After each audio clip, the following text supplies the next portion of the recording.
The spring selling season coming up. Generally, people, that kind of starts in March. So give us a sense as we kind of go into the new year, as we head into that spring selling season, how meaningful is it? And from what you're seeing at the current rates, how willing do you think people are to sell their house and buy a new one?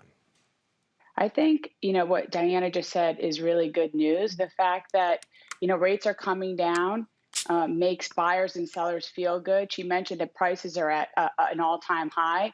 And part of that is because of the tight inventory. And I think rates coming down will encourage more sellers to put their homes on the market, thus giving us more inventory.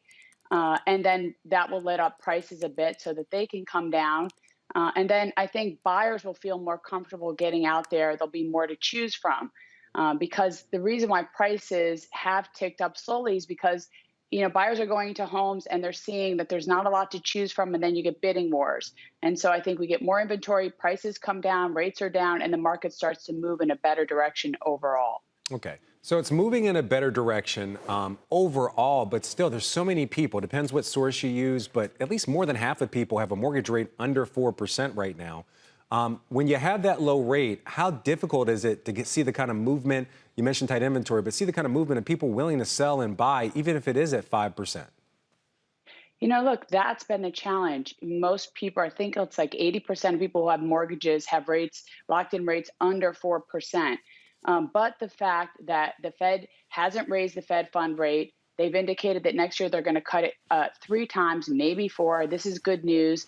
And I think sellers at some point do have to sell for various reasons, for moving, for things like they need to upgrade, downgrade, whatever it is. And so I think, rates are still historically low. And what we've seen is that people say that if rates get into 6% or lower, they would be willing to buy or sell. So I think it's Okay. psychological at this point, and I think sellers can also keep in mind that they could do a refinance in the future, and buyers can do the same. So I think that, look, it's not going to be crazy. I don't think you're going to see all of a sudden everyone agrees that they want to put their homes on the market, but I think slowly you'll start to see more and more people getting into the Okay. market because the psychology here is that rates have come down, will continue to come down, more inventory, more buyers, more sellers. Yeah, Because remember, I housing think is what you're about talking about, needs, Bess, a lot of not people describe necessarily it as discretionary. marry the house, date the rate. Basically, you're saying, Yeah, which yeah, is true. I mean, that's the thing. And remember, a home is a long-term investment. It's for your future. It is not. It's not stocks. It's one of those things.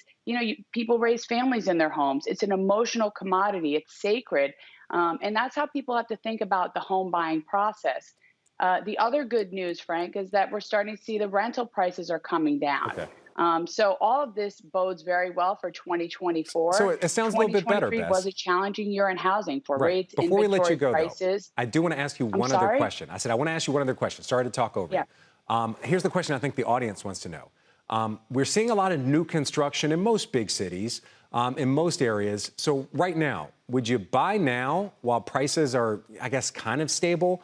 Or would you wait for rates to go down with the thought that there might be more inventory and rates would be lower? I mean, which one would you do if you're somebody looking to buy a home now? I mean, I would encourage people, if they find the home that they want now, that they should move on it. There's no reason to wait because you don't know what's going to be. None of us can macro forecast the future. So I would say if you find the home that you want, I would go for it today, right now. I would not wait.